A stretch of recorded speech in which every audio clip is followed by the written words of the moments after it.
Begini, terlebih dahulu saya ingin mengucapkan ribuan terima kasih kepada Buya dan pasukan Buya yang telah sudi menerima kami untuk Zoom meeting bersama Buya. Ini adalah satu penghargaan buat saya. Baik Buya,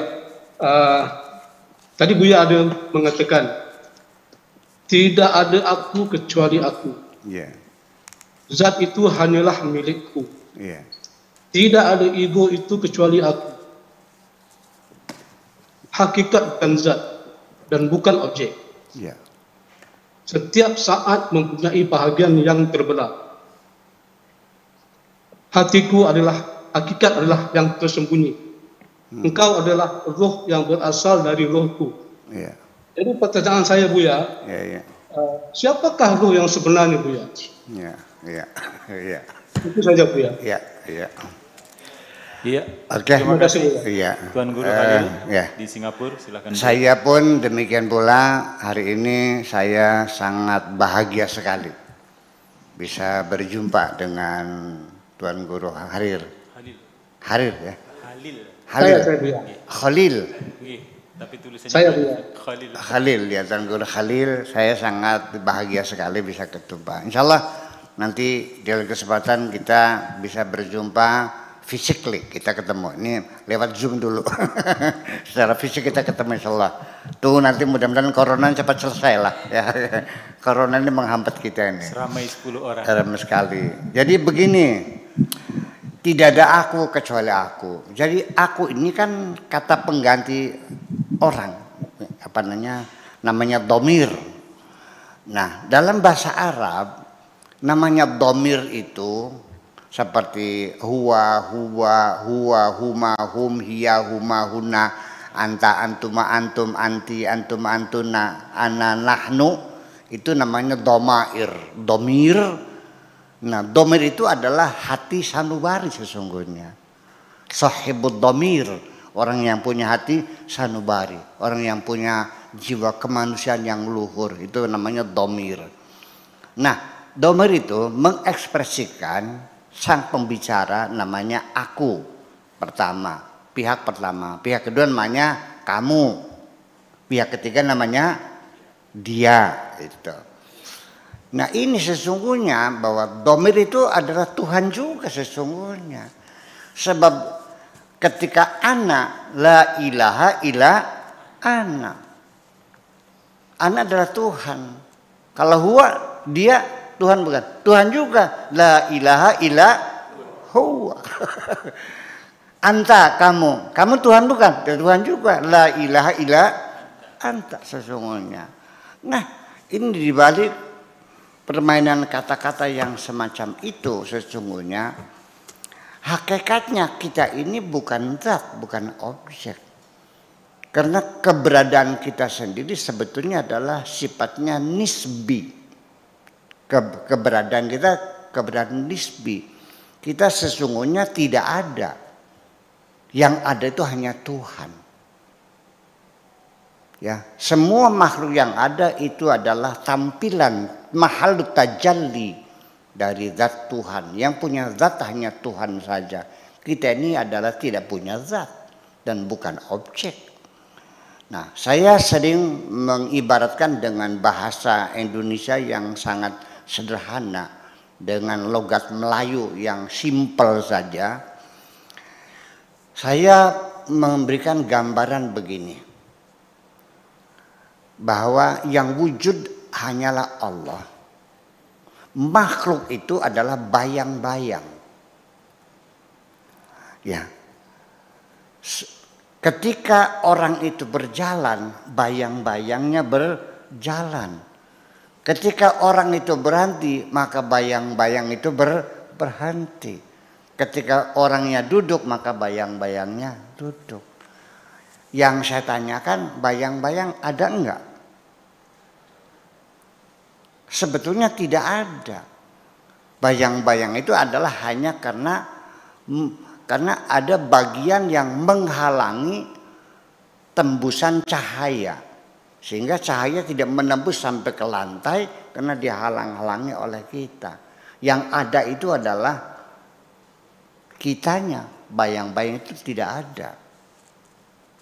Nah, ketika kita masuk dalam kamar yang gelap, bayang-bayangnya kemana? Hilangnya kemana? Oke, itu satu. Kita pasang tempat tidur, balai namanya ya, balai. Kita di bawah balai itu disebut dengan apa namanya? Kolong. Ya, nggak tahu di dalam bahasa Melayu apa itu kolong, ya kolong juga namanya. Yang ada itu ranjang atau kolong. Ranjang ada, kolongnya ada enggak? Ada. Ketika ranjang dipasang akan melahirkan kolong. Di mana letaknya? Di bawah ranjang. Yang ada ranjang. Kolong itu akibat karena adanya ranjang. Ketika ranjang diambil, diangkat, maka kolong akan hilang. Kemana perginya? Tidak pergi kemana-mana, ya memang tidak ada. Jadi adanya kolong itu hanya nisbatan di ranjang. Nah, sekarang alam semesta ini, manusia, bumi ini adalah kolong. Yang tidak ada sebetulnya, yang ada hanya ranjang. Tapi tolong jangan diteruskan menurut Buya Syakur Tuhan seperti ranjang. Tidak, jangan mengumpamakan Tuhan seperti ranjang ya. Ya, ini satu gambaran saja. Jadi artinya yang ada adalah ranjang. Kolong itu hanya nisbatan lahu, ruangan kosong yang di bawah ranjang namanya kolong. Tetapi anehnya manusia, mata kita ini pengen melihat ranjang, bisa melihat ranjang, tapi mata kita tidak bisa melihat, mata kita bisa melihat kolong, tapi tidak bisa melihat ranjang. Yang ada adalah Tuhan. Makhluk itu tidak ada sesungguhnya, adanya nisbi. Tapi kenapa kita bisa melihat makhluk tidak melihat Khalik? Itu satu persoalan. Nah, itulah yang menjadi hijab adalah karena egoisme. Itulah kita menjadi hijab. Jadi egoisme itulah merupakan hijab yang paling berat ya untuk memahami hakikat kebenaran ini. Maka pada akhirnya saya ingin mengatakan bahwa ego menurut teori dari Sigmund Freud dalam psikologi analisis adalah sesuatu yang menuntut, yang mempertahankan diri, yang punya keinginan meminta sesuatu sesuai dengan aturan dan norma yang ada. Nah, kalau id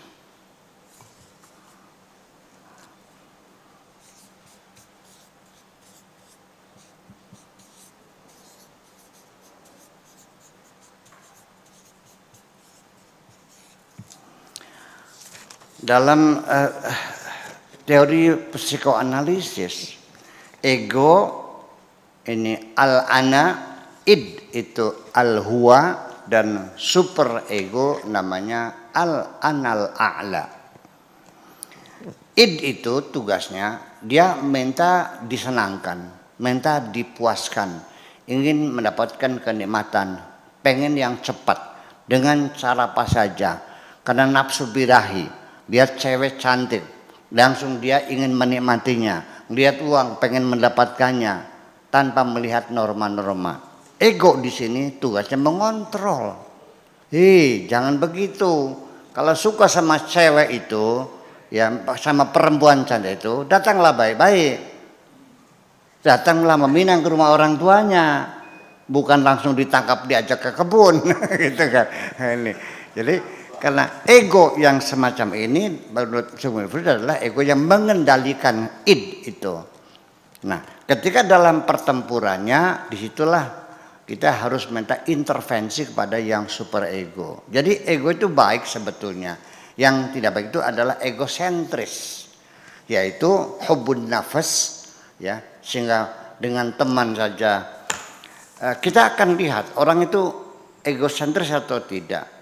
Dalam keseharian kita sering mengundang makan dengan teman-teman, kita ada 4 potong ikan ayam, daging ayam. Orang Malaysia bukan ikan ayam, daging ayam ya. Kamu bilangnya ikan ayam. Ya, daging ayam 4 potong. Kita berempat. Ini ada salah satu teman, kalau daging ayamnya 4, yang makan 4 orang, bagiannya berapa satu orang? 1 potong kan? Ini ada yang ngambilnya 2. Dia nggak peduli. Ya, itu egosentris. Maka nanti yang paling baik itu kita menghadapi egosentris ini akan hebat ketika mengambil hak kita. Ada 4 potong daging ayam, kita berempat, kita ngambilnya separoh. Ambil separoh, barangkali ada teman kita yang makannya kurang, perutnya besar, maka perlu apa? Ambilnya separoh. Tapi ketika kita diminta sumbangan bantuan, ditentukan 100.000, kita baginya 200.000. Ketika memberi lebih banyak, ketika mengambil lebih sedikit, itu yang lebih hebat. Itulah namanya memerangi rasa ego itu. Sebagaimanapun ini yang menjadi tabir kita tidak kenal Tuhan karena egosentris kita, ya, mementingkan diri kita sendiri. Makanya tadi nyambung lagi dengan Tuan Guru Sahari, jadi sensitivitas kita kepada kemanusiaan, kasih sayang kepada orang yang susah, ya, itulah ya memerangi ego kita. Sebab ketika kita sudah melihat Tuhan, maka dirimu sudah tidak ada lagi. Egonya sudah tidak ada lagi. Jadi supaya bisa melihat Tuhan, yuk kita lawan ego kita ini, kita habisin semuanya supaya ego tidak lagi berpengaruh dalam diri kita ini. Bolak-baliknya seperti itu nantinya.